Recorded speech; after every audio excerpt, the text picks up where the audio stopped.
नमस्कार साथियों, स्वागत है आप सभी का आपके अपने YouTube channel Dhanraj short hand academy steno classes में। दोस्तों, आज का हमारा डिक्टेशन है आनंद आशुलिपि मासिक पत्रिका प्रतिलेखन संख्या 13, 14, वॉल्यूम 28, गति 80 शब्द प्रति मिनट। तो आइए स्टार्ट करें डिक्टेशन 5 सेकंड बाद।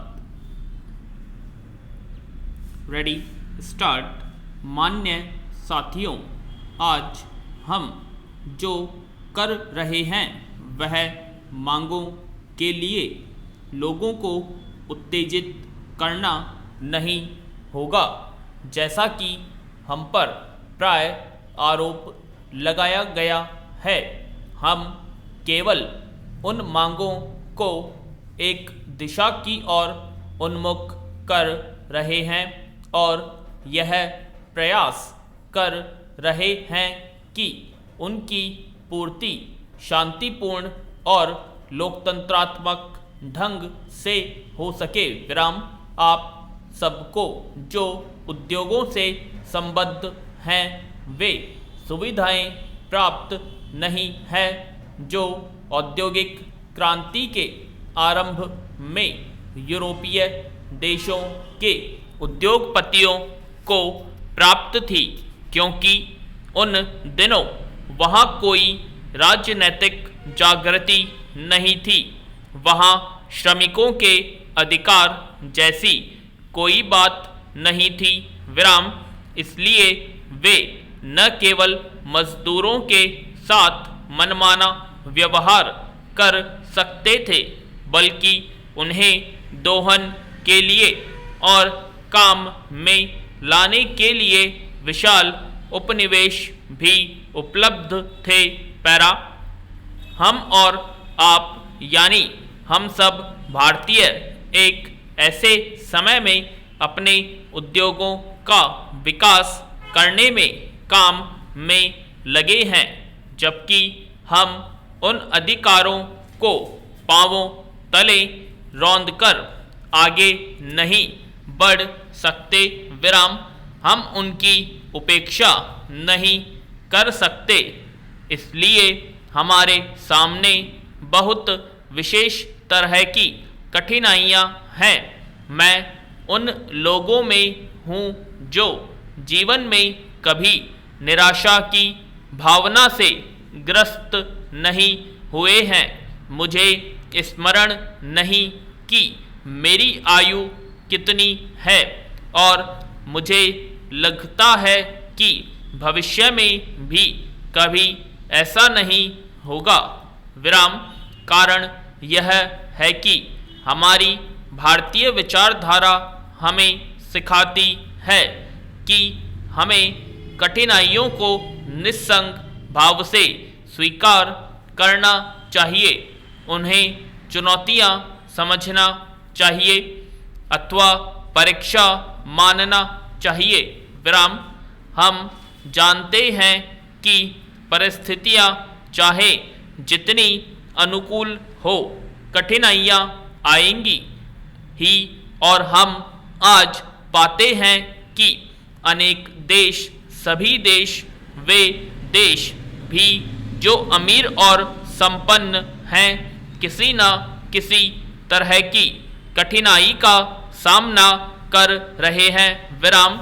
इसलिए कठिनाइयाँ तो रहेंगी ही, लेकिन हम समझते हैं कि हमारी प्रणाली और कार्य संचालन के तरीके से तथा जो अधिकार हम अपने लोगों को देने का प्रयास कर रहे हैं, उनसे लोगों को कठिनाइयों का सामना करने के लिए क्षमता प्राप्त होगी।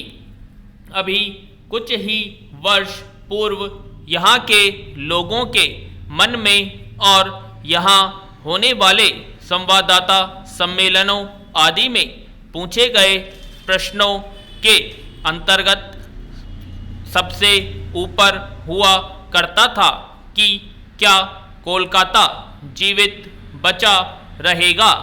पश्चिमी समाचार पत्रों में तो यहाँ तक सुर्खियाँ दी जाती थी कि क्या भारत जीवित बचा रहेगा।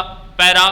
मान्य साथियों, मैं नहीं सोचती कि आज कोई भी भारत के बारे में ऐसा संदेह प्रकट कर सकता है।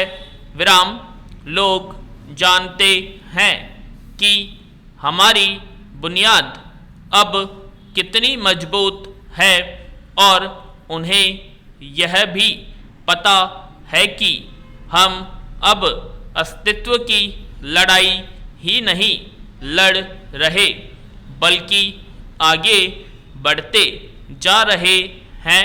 विराम यही बात मैं कोलकाता के बारे में भी कहना चाहूँगी। विराम राज्यपाल जी ने ऐसे कुछ कार्यक्रमों की रूपरेखा बताई है जो हाथ में लिए गए हैं या लिए जाने वाले हैं और इनमें बड़ी संख्या में जनता का सहयोग प्राप्त है। विराम पिछले 2 वर्षों से पुनर्निर्माण का एक बड़ा कार्यक्रम चल रहा है।